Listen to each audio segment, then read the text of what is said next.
Welcome to Squid Shot Photo Editing. Sometimes people want me to edit images that they've taken on their phone.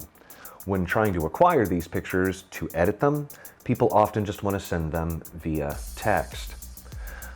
While these images might look fine when you're looking at them on the phone, if you zoom in really far, you might see some loss in the image. And when you pull up the texted image next to the original, you will see that at a distance they might look exactly the same. This is the original, this is the texted, original, texted, which is absolutely fine. But in reality, when you texted that picture, the machine automatically resized it from 4K to 1080p or something 12, very, very small. And you might think that that's fine. But if we actually look at the information about each photo next to each other, so on the left is the original and on the right is the image that was texted. If you look at the size down here, you'll see 2.37 megabytes was reduced to 2.3 megabytes. So that's over 30 megabytes of information, and that is a lot for an image. And you might be thinking, yeah, who cares? It looks fine.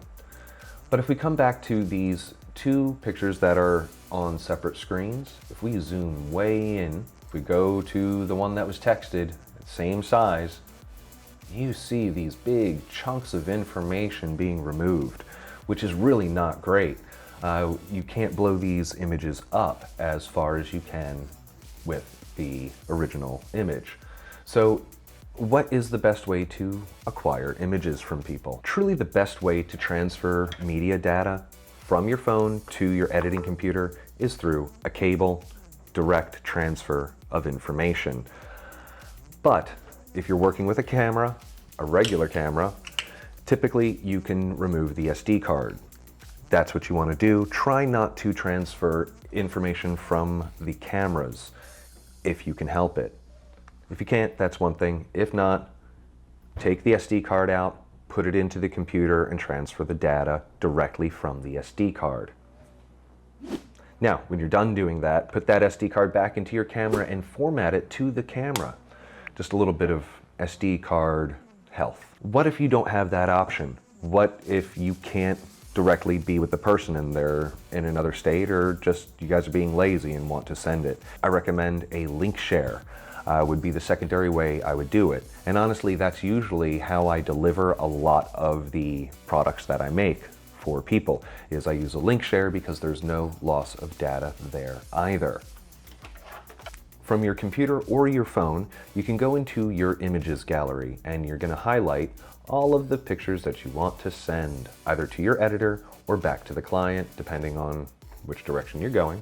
You hit the share button, and instead of saying messages, which is texting, we're going to hit the link sharing button here.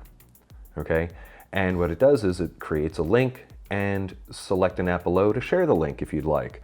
So I can either share the link or I can copy the link right here. We're going to go ahead and hit messages, and we're going to send it to myself. Done. And send.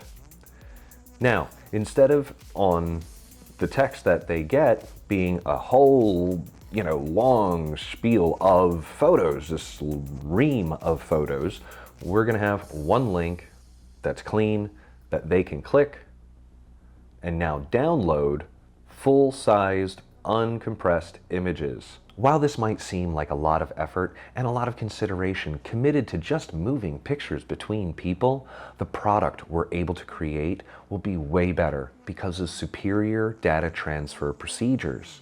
Hopefully, knowing a direct transfer via cable, or at second best, a link share, being way better than texting an image to somebody, helps you in your workflow.